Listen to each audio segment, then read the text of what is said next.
Hi, my name is David Casada, and I am doing my presentation on Kanye West. I chose him because he changed hip hop and he incorporated many different genres of music, as our book states, and he's also a singer-songwriter, someone who has political motivations, and is really big on fashion trends, so I thought it would be interesting to do it on him.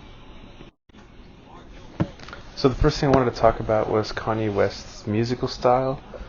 So on the right you see an album that he made called Jesus is King, and there he is with his hands up, with his eyes closed, kind of just praising Jesus. And on the left side you see another album called Late Registration, and he's also there with his hands up, but this time it's a little different. He's more like taking in the crowd,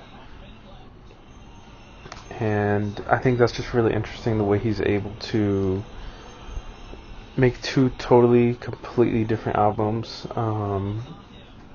One that literally says Jesus in the name, that's more like gospel music, and the other one that's more like hip hop, rap, R&B. I think he just is able to fluctuate between different genres so easily, and I think that goes back to his father being one of the first Black Panthers, and his father being a Christian counselor.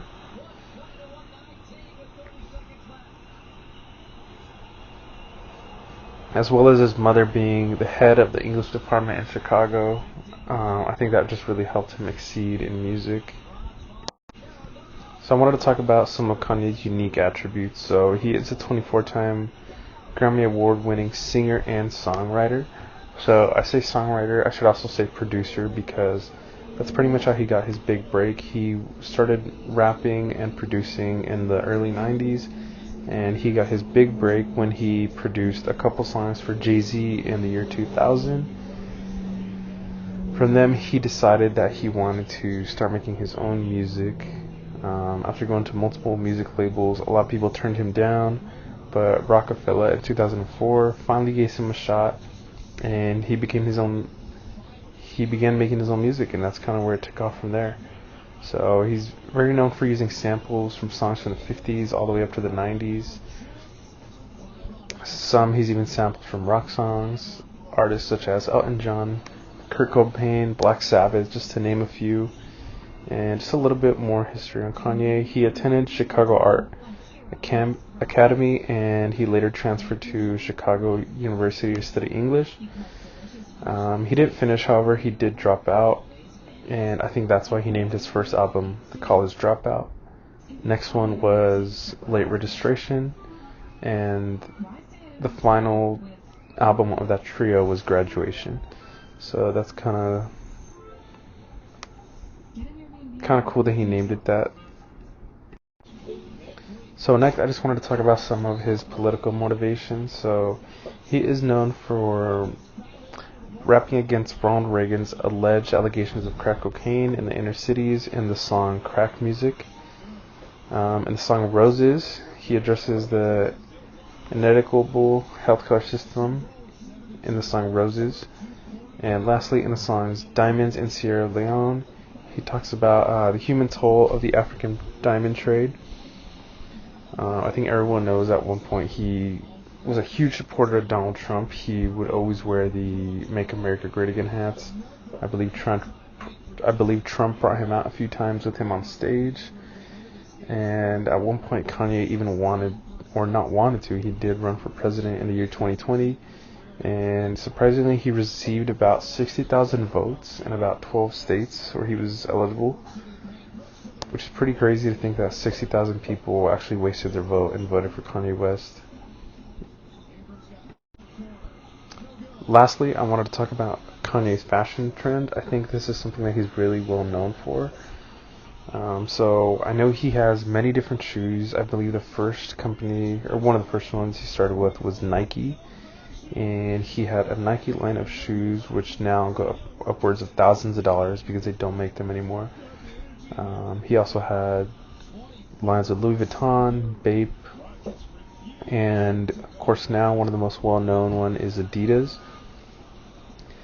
The top picture shows some of his shoes, some of the earlier ones. So those are the Yeezy shoe line, and those are very big.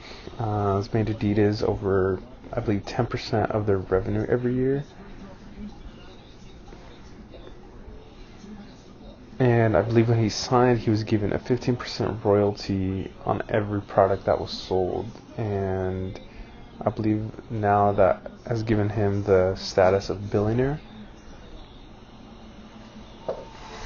However, Kanye has since been, I wouldn't say let go, but him and Adidas are no longer working together.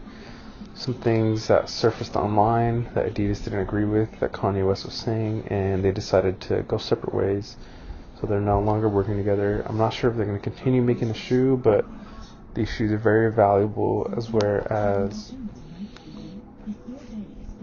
I also want to talk about his unique fashion trends. So in his earlier days, his thing was the pink polo, and he would rap about that pink polo. Jay-Z recalls meeting him for the first time in a pink polo and knowing that he was not the same as other people. That is also stated in our book, that he knew right away he was going to be a different person because nobody else was wearing pink polos with the collars flared up. In more recent fashion trends by Kanye is the one to the left. He's just known for his bizarre fashion ideas, fashion trends. It's like wearing a mask out in public, a hoodie, huge boots, gloves. And I think that's another thing that just makes him unique. In conclusion, I just wanted to say Kanye West is one of the most influential artists of our time.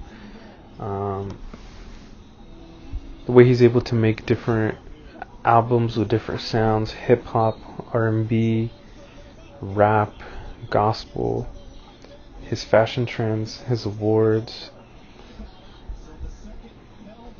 I think he's somebody who nowadays is not very liked, but when he was first starting off, he was very influential with his different music styles, and I think he influenced a lot of different rappers, going as far as starting his own music label, which is Good Music. He had people such as Kid Cudi, Pusha T, Big Sean, and also influenced people such as Drake, who is one of the biggest selling artists of all time.